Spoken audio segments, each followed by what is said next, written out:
Well, something more out there for us. A dream, maybe. Exactly. Yeah. And Paulo Coelho is the alchemist.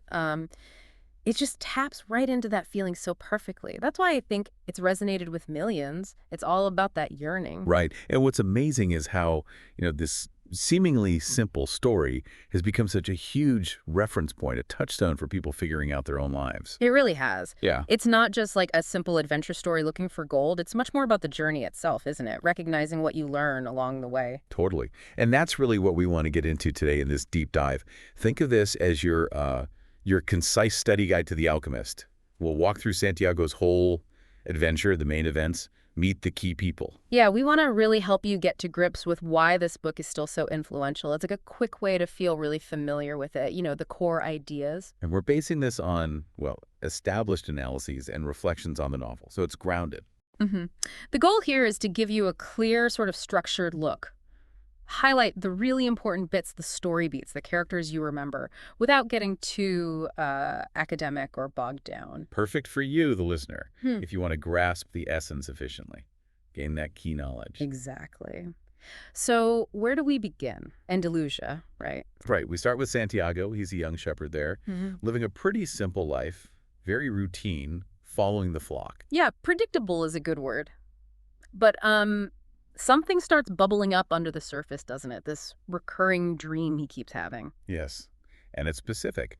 A dream about finding treasure, but not nearby, like way off in Egypt, by the pyramids. Which must have seemed completely out there for a shepherd boy in Spain. Absolutely. So naturally, he's full of doubt at first. Like, is this just a weird dream? Or does it actually mean something? Big questions. Well, it's relatable, isn't it? That hesitation. We all do that when faced with something big and uncertain, stepping outside our comfort zone. Definitely. So this internal struggle, it leads him to a couple of really important encounters. Yeah. First up, he finds a woman, an interpreter of dreams. He tells her the dream, and she basically says, yep, you should go to Egypt, find that treasure. But Santiago's not really sold on that, is he? Not really. He's still practical, maybe a bit skeptical. It sounds too easy, or maybe just too vague. He probably thinks she's just telling him what he wants to hear, perhaps. Yeah, he needs something more solid, I guess. hmm And then he gets it. He meets this amazing figure, Melchizedek, the king of Salem. Ah, yes. This is a game changer. Melchizedek, he doesn't just interpret the dream, he validates it. He introduces Santiago to this huge idea, the personal legend. Explain that a bit more. What's the personal legend? It's like your unique destiny, the thing you were put on earth to do.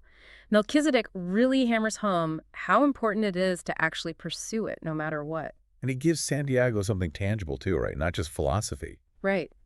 He gives him 2 stones, Urim and Thummim. They're meant to help him read the omens, like give him simple yes-no answers when he's really unsure about the signs the world is giving him. Sort of like training wheels for listening to the universe. Kind of, yeah. A physical reminder to pay attention and seek guidance. Okay, so with this validation, this concept of a personal legend, and these stones, Santiago makes a massive decision. He really does. He takes this huge leap of faith, sells his sheep, everything he knows, and decides, right, I'm doing it. I'm going to Egypt. Wow. So the journey begins. He heads off, full of hope, I imagine. First stop, Tangier. Yes, but reality hits him hard. Almost as soon as he lands in Tangier, bam, he gets robbed, loses everything. Oh, man. Talk about a setback right at the very start. Exactly. It's a brutal test. He must have felt completely lost, questioning the whole idea. Probably thought about just giving up and going home. That despair must have been overwhelming.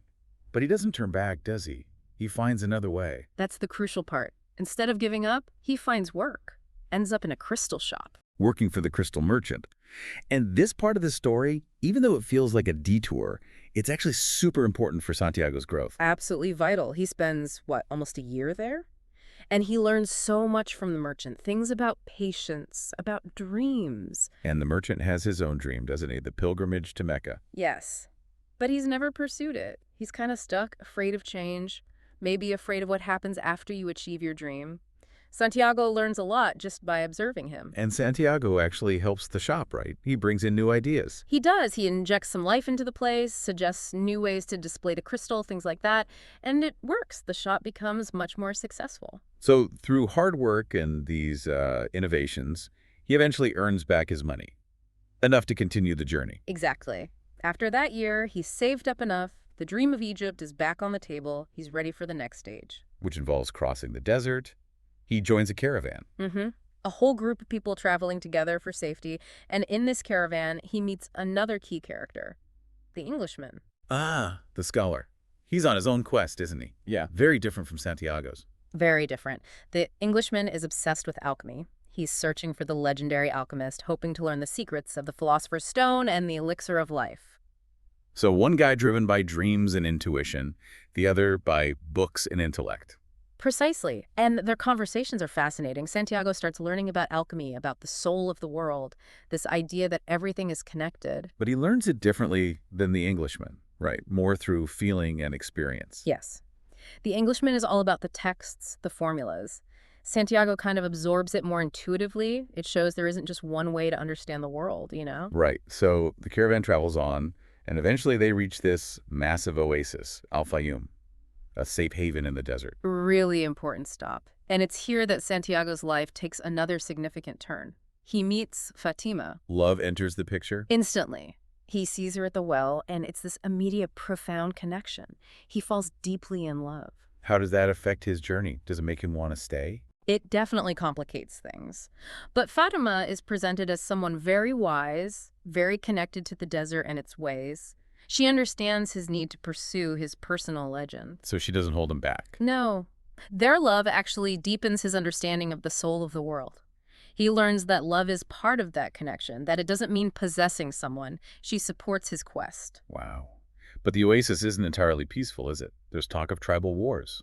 Correct. Tension is rising. And this is where Santiago has another key experience. He sees these hawks fighting in the sky. And he has a vision. Yes, a vision of an army attacking the oasis, which is supposed to be neutral ground. He feels compelled to warn the tribal chieftains. That must have taken courage. Did they believe him? They were skeptical at first, naturally, but they tested him, and eventually they heed his warning. They prepare, and when an attack does happen, they're ready and defend the oasis. So his connection to the language of the world, as the book calls it, is getting stronger. He's reading the signs. Exactly. And this act, trusting his intuition and speaking up, it brings him to the attention of the real alchemist, the one the Englishman was searching for. Ah, finally. The alchemist himself. He lives at the oasis. Yes, a very powerful, very wise figure.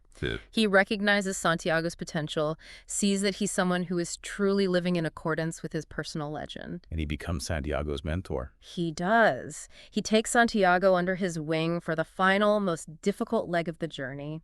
He teaches him more deeply about listening to his heart, understanding the soul of the world. What kind of lessons? Is it like school? Not at all. It's very experiential. The alchemist pushes Santiago, tests him, teaches him about overcoming fear, about the interconnectedness of everything. It's less about talking, more about doing and understanding. So they leave the oasis together, just the two of them. Yes. They set off across the desert towards the pyramids, and this part of the journey is incredibly dangerous. They face threats from the ongoing tribal wars. And the alchemist guides him through this. He guides him, yes, but he also forces Santiago to rely on himself, to truly connect with the world.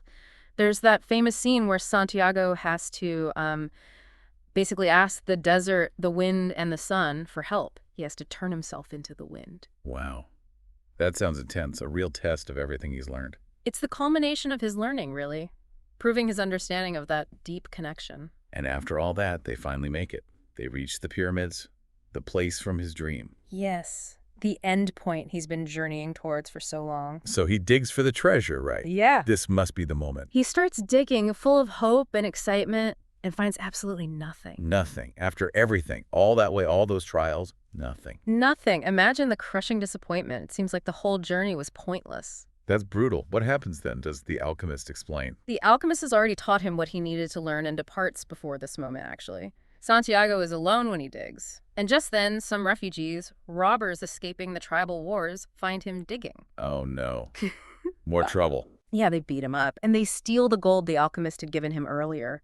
But then, as they're leaving, Santiago, in his despair, tells them about his dream, why he was digging there. And they just laugh at him, I bet. Well, one of them does. But then this robber says something incredible. He says he also had a recurring dream about a treasure buried back in Spain. No way. Yes, buried in an abandoned church under a sycamore tree growing inside it. That's the exact place where Santiago started, where he used to sleep with his sheep, Yeah. where he had his first dream. Exactly. The penny drops. Santiago realizes in that moment the treasure wasn't physically at the pyramids. The treasure was back where he began. So the whole journey, Hmm. all the hardship, meeting Fatima, the alchemist, learning everything, Mm-hmm. it was all necessary for him to understand where the treasure really was. Precisely. The journey transformed him, gave him the wisdom and the experience he needed to finally understand the dream's true meaning, and maybe even to deserve the treasure. The journey was the treasure, in a way, but there was also a physical treasure waiting. That's incredible. So he has to go all the way back. He has to go all the way back to Andalusia, back to that ruined church with the sycamore tree. And when he gets there, He digs where the robber's dream indicated, beneath the sycamore tree, and there it is, a chest full of gold coins and precious jewels, the physical treasure. wow. So he found it. He completed his personal legend. He did. He followed the omens, overcame his fears, learned from everyone he met, listened to his heart, and finally understood the dream. Okay, that's the story arc. Let's quickly zoom in on those key characters again, just to cement their roles for everyone listening. Santiago, first. Santiago is our protagonist, the shepherd boy who starts simple and grows immensely. He embodies, that potential for transformation, the courage to follow a dream despite doubt and fear. His journey is all about learning and becoming. Then Melchizedek, the king of Salem. Brief appearance, a huge impact. Absolutely. He's the catalyst. He introduces the core concept. Personal legend gives Santiago the push and the tools to start. Represents that spark of ancient wisdom that can ignite a journey. The crystal merchant, the contrast. Right. He represents the paralysis of fear, the comfort of the known, even if it means sacrificing a dream like his trip to Mecca. A cautionary tale, perhaps, embedded in the story. And the Englishman, the bookish one. He highlights a different path to knowledge intellectual study versus Santiago's intuitive experiential learning. Shows there's value in both, maybe, but that Santiago's path is more aligned with the soul of the world in this story. Fatima, love and acceptance. Yeah, she represents love that doesn't possess. She understands Santiago's need to pursue his destiny and embodies this deep connection to the world through love and patience. She trusts he will return if it's meant to be. And finally, the alchemist, the ultimate guide. The wise master. He understands the deep secrets, teaches through riddles and challenges, pushes Santiago to trust himself, to overcome fear, and to truly connect with the language of the world. He's the guide for the final, most transformative steps. Perfect. So just to quickly recap those key events for our study guide summary. Santiago's dream, meeting Melchizedek, getting robbed, working in the crystal shop, joining the caravan, meeting the Englishman, finding Fatima at the oasis, the vision of war, meeting the alchemist, the tough desert journey, reaching the pyramids, the big disappointment. The revelation from the robber, the journey back, and finally digging up the treasure under the sycamore tree. That's the narrative spine. And woven through all of that are these powerful themes, right? Even if they're not explicitly listed chapter by chapter. Definitely. Following your personal legend is number one. Listening to your heart, understanding that everything is interconnected, the soul of the world. Overcoming fear is huge. And, maybe most importantly, realizing the value is often in the journey itself, not just the destination. So wrapping up this deep dive, this look at the alchemist as a study guide, it really is a powerful, simple story about having the guts to chase your dreams and all the incredible things you learn doing it. Yeah, it taps into something really universal, doesn't it? That desire for meaning, for purpose, and finding the courage to listen to that inner voice. Absolutely. And maybe for you, listening now, reflecting on Santiago's whole quest, it might make you think about your own personal legends, those dreams you might have parked somewhere. Maybe it encourages you to think about what that first small step could be, even if the whole path isn't clear yet. Just like Santiago selling his sheep. And here's a final thought to leave you with, maybe. Are you perhaps overlooking a treasure in your own life right now? Something valuable in your current experience is a lesson, a relationship, an insight that you might only recognize the true value of later on, much like Santiago had to complete his whole journey to understand where his treasure truly lay. Something definitely worth pondering. Indeed. Well, thank you for joining us for this deep dive into The Alchemist. We hope it's given you a solid grasp of this influential story. Until next time.